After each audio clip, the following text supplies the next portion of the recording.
Never gonna lose, never gonna win. Long as you're happy, you're always gonna grin. You get out what you put in. You get out what you put in. You get out what you put in.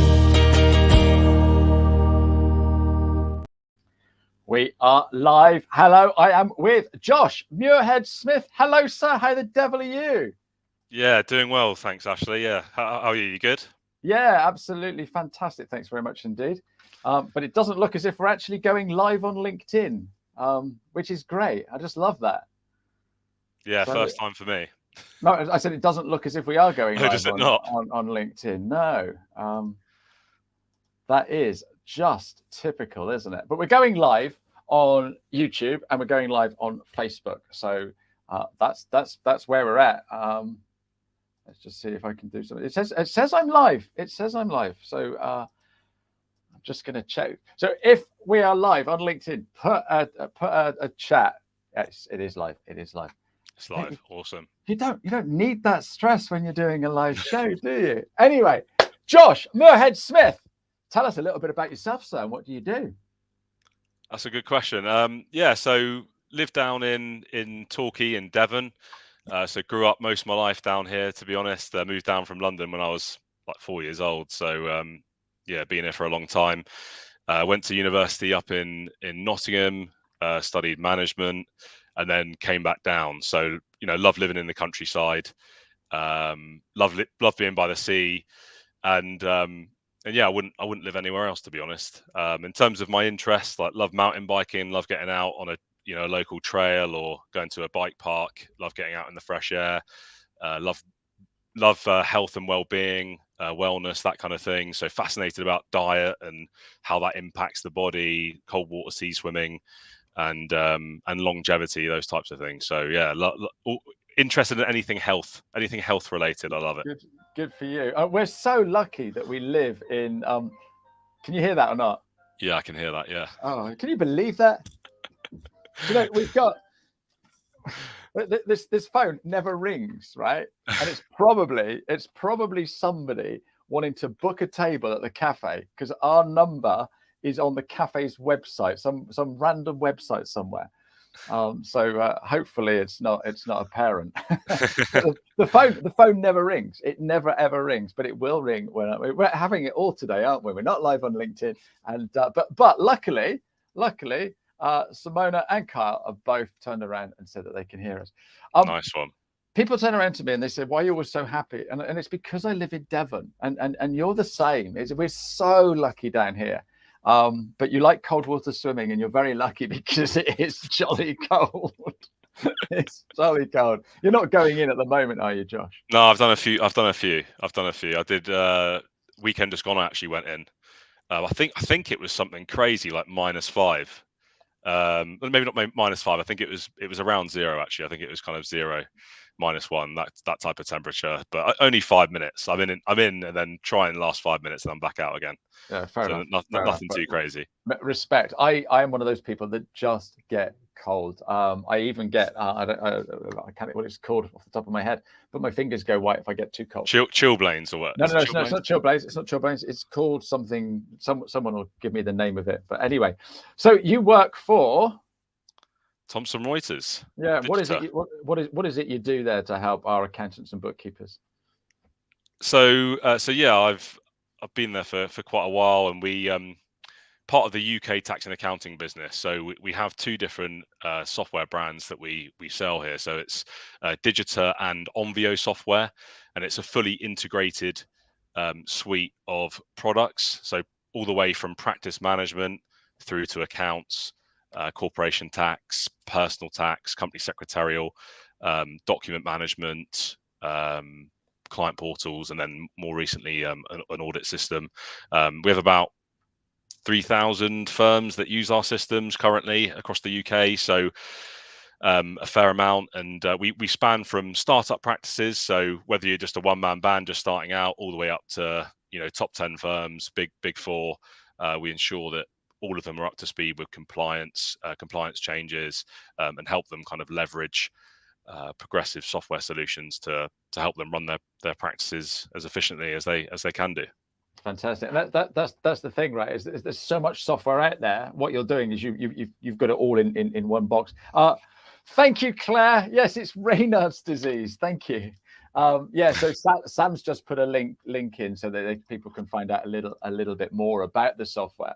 Full disclosure, I used to work at Digita. I think I started just as you were. I think I left just as you were starting. So That's right. We know each other a little bit, but almost ships in the night, wasn't it?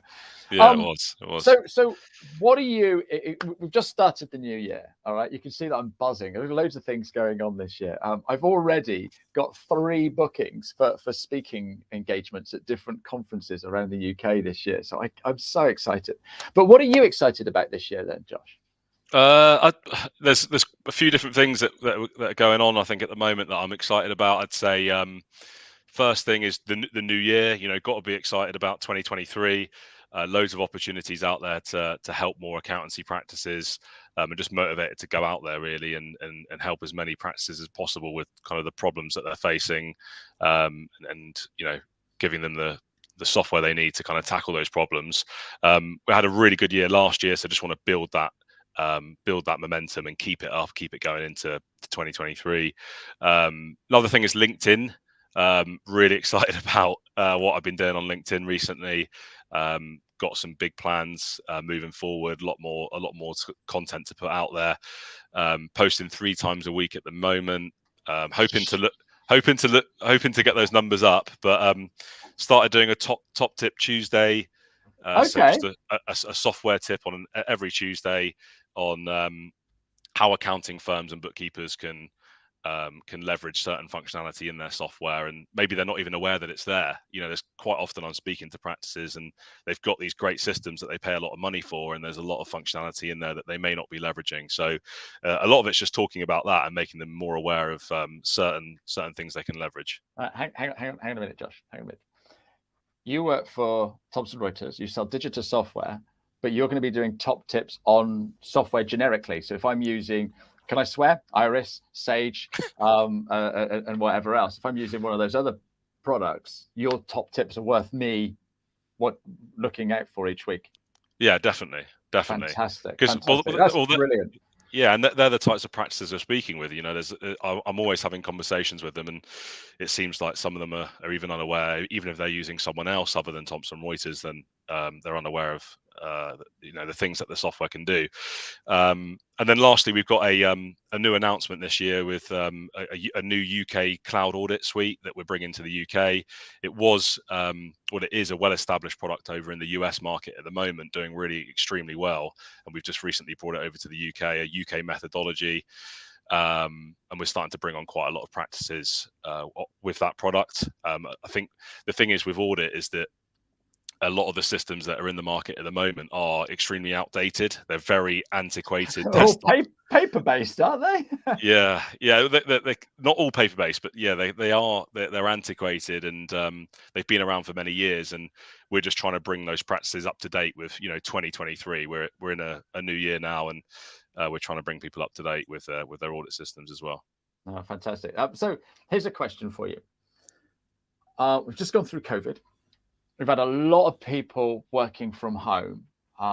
So, I might be an accountant working for a large practice, and I'm working from home, and I'm quite enjoying the fact that I can do other things with the family and stuff like that, because I never saw them because I was always at work. I might have set up my own business. Are you seeing a lot more startup practices since COVID, Josh? Or have I just made that up? That's a good question. I'd say we haven't seen any more, but I'd say that the numbers are pretty consistent. I think there's always firms that are starting up, and even through COVID and post COVID, it's been no different. I think there's always kind of practices looking to start, no matter the conditions. So we haven't seen. I wouldn't say I've seen any less or any more come to the market. But yeah, it seems pretty consistent from previous years. No, cool. Okay. So you look at you work with accountants, you work with bookkeepers. How long have you been doing that? Quite a while. Yeah, quite a while actually. Now thinking about it, but I started off about 10 years ago when I started doing some work experience at a local practice in Exeter, and then did a bit of work experience at KPMG in their audit department, and that kind of triggered my interest in the industry. Really loved the people, loved the kind of the work they're doing. Really important. The kind of the accounting world, making sure people are employed, making sure firms are operating efficiently, and obviously the software side. Loved kind of the applications, or the lack of applications. Back then there was, yeah, that they could use, and then yeah, that led me to Thomson Reuters, where I currently look after small to medium sized, some large firms across the whole of the UK, and just helping them implement progressive software solutions that can help them stay efficient, and generally just make their lives easier. Yeah. So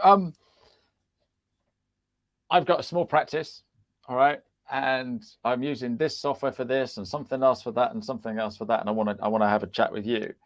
But I'm just absolutely stressed out learning all new software, and I know this because this is what I used to face when I was working in your shoes. What sort of tips have you got for anybody, coming up with that fear at the moment? It's like, because we end up just sticking with the devil we know, don't we, rather than going out there and buying something that's going to save us time and hassle.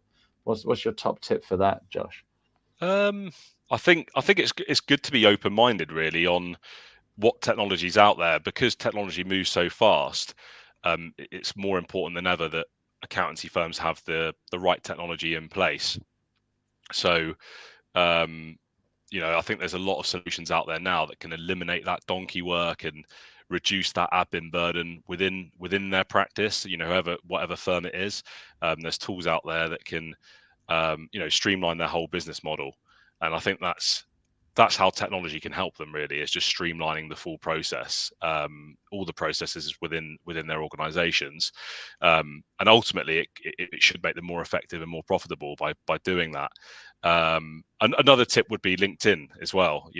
I think, you've probably been a massive influence of me getting on the platform and using it more, but I think that's definitely a way where a bookkeeper or accountant can kind of grow their business. If they're looking at moving software, then they can follow other software providers through LinkedIn, see content that they're doing, and get comfortable with seeing that content and comfortable with what that software can do. And I think that's all you can do, really, is just educate yourself as much as possible, and that's how you can feel more comfortable with making a switch, or moving to a different solution, or putting a new solution in place.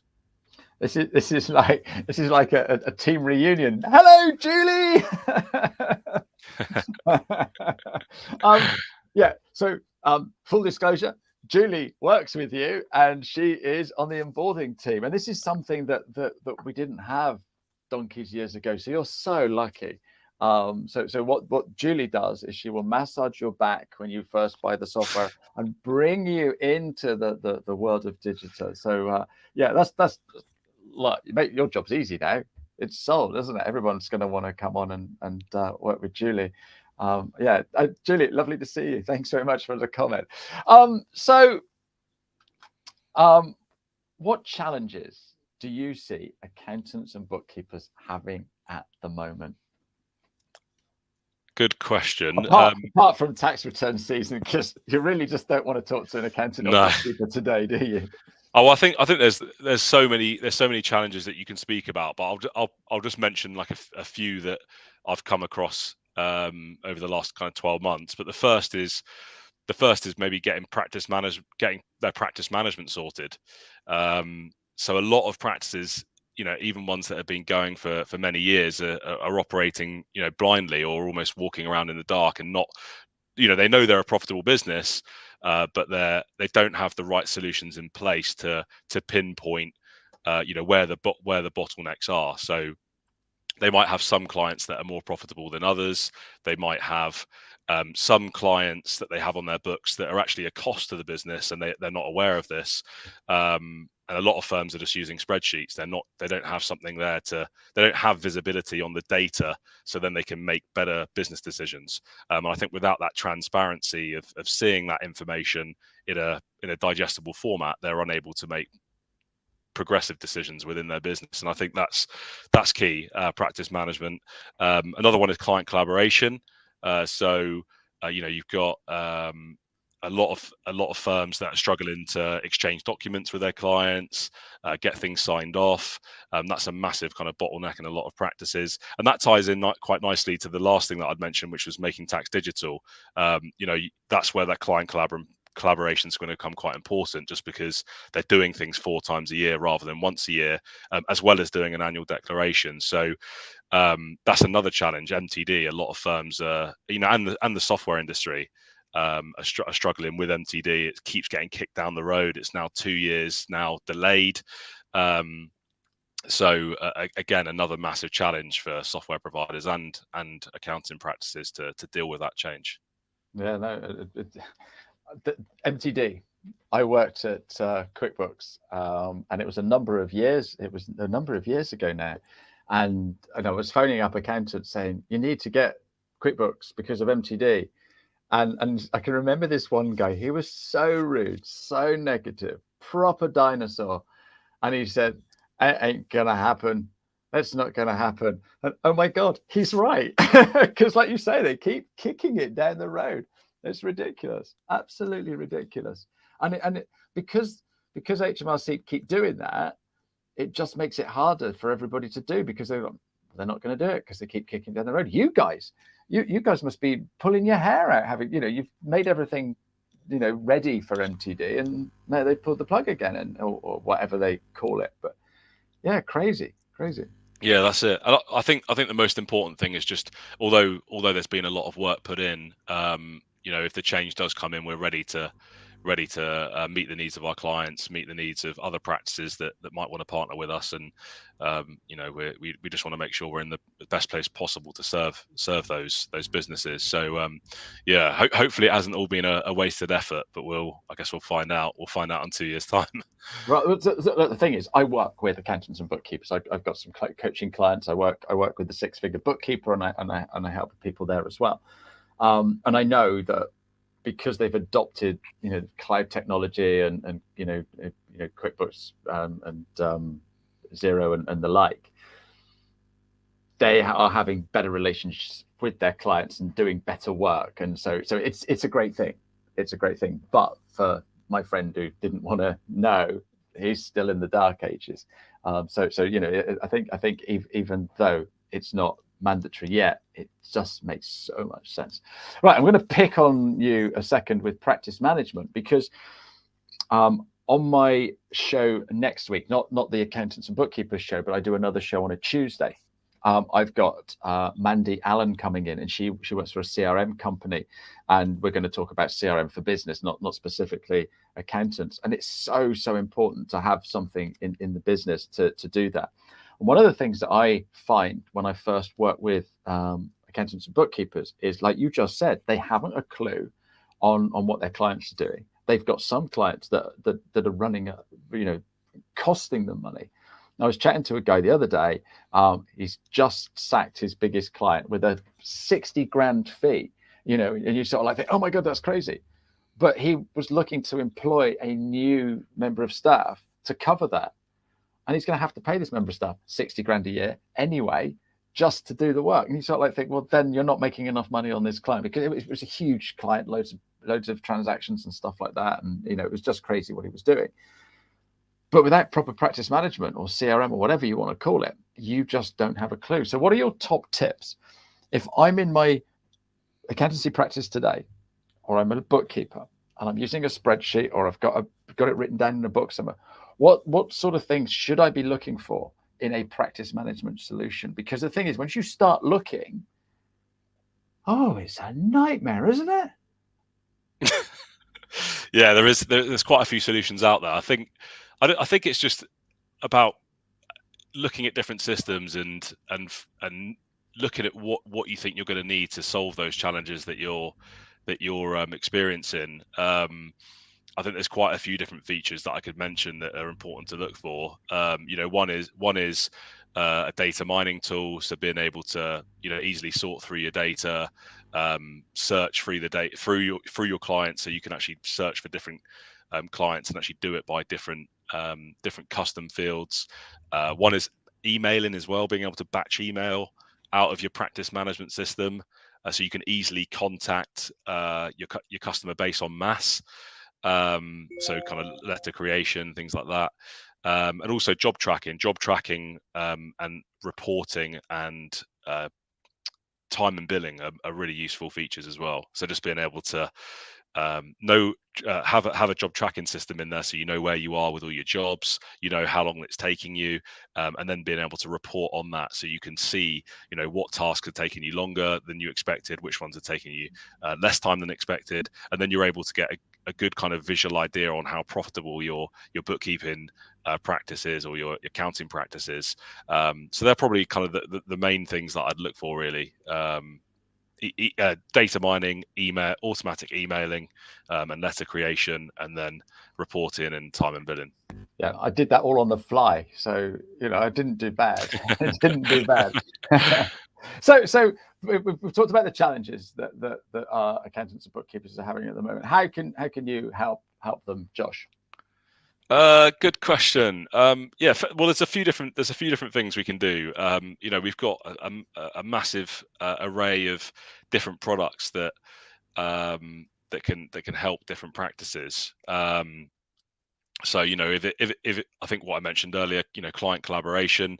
If you wanted to improve that area of your practice, then we've got document management and client portal systems that can help you streamline that process, so you're able to exchange documents with your clients easier, get things e-signed. If it was practice management solutions, then again, we've got that covered. We've actually got two different practice management solutions. One catered for simpler accounting practices, smaller accounting practices, and then one for the larger end of the market. And they can massively, they're the engine room of any forward thinking practice. CRM, practice management solutions. So that can really help reduce the admin burden, help them track jobs, help them report, see different dashboards on workloads at different levels, client levels, manager levels, partner levels, etc. Dealing with multiple offices, things like that. So we've got a lot of solutions that can help, but it depends on what challenges they're facing. Even if we're not the provider for you, then there's no hard feelings. There's a lot of software out there. So even if there were practices out there that are looking at reviewing different areas of their business, then feel free to contact us, because we're happy to talk, even if we're not the one that you end up partnering with. No, perfect. It says at the top here, 15 minutes for accountants and bookkeepers. we've run over a little bit. I've got one more question for you. But before that, I normally go to a slide, and I've got the next week's guest there ready to go on. Literally, I've just messaged my guest next week to say thank you, because they're going to come on. So this is absolutely hilarious. I don't think you know him, but my guest next week. Let's just put it in here so that we've got it. Let's just put it in here, and then I can actually put his name up. So this guy does a lot on LinkedIn. Okay. He's a really, really friendly, helpful chap. Okay. I used to work with him. And he does all this stuff on LinkedIn. And what he does on LinkedIn, he runs a great big long list of everybody in the accounting space that are doing amazing things on LinkedIn. And the winner each month gets a curly whirly. Okay. This guy I used to work with at Thomson Reuters. And so next week I've got Dermot Hamlin coming on, and we're going to talk about this LinkedIn list, and what we'll talk about the movers and the shakers, and what sort of things we are enjoying seeing on LinkedIn, because there's some amazing accountants and bookkeepers and influencers in the accounting space on LinkedIn. So I cannot wait to have a chat with Dermot about that. So that's my guest next week. So finally, my last question to you, okay, is when you were 16, so little 16-year-old Josh running around the playground at school. Well, sorry, not 16. When he was at primary school, so even tinier. So you'd have been about this big, Josh. What did little Josh want to be when he turned into big Josh? When he left school, what was he thinking of doing as a job? Funnily enough, it was actually a lawyer. Is actually what I used to think I wanted to be when I was a kid. Used to watch the film Liar Liar a lot when I was with Jim Carrey. You wanted to be Jim Carrey. I didn't want to be a liar. I wanted to be a lawyer. Okay. But yeah, I remember watching that film many a times. The old VHSs we used to have, and yeah. I think we had a recorded version of it. I've probably watched it about 15 times. But yeah, I used to love that film. I used to think, it looked like quite a an intellectually stimulating and challenging profession. But obviously, as I grew up, I realised that my desire kind of diluted for that. But yeah, that's what I wanted to be when I was a little kid, but grew out of it. Grew out of it, or it was bashed out of you, or whatever. Yeah.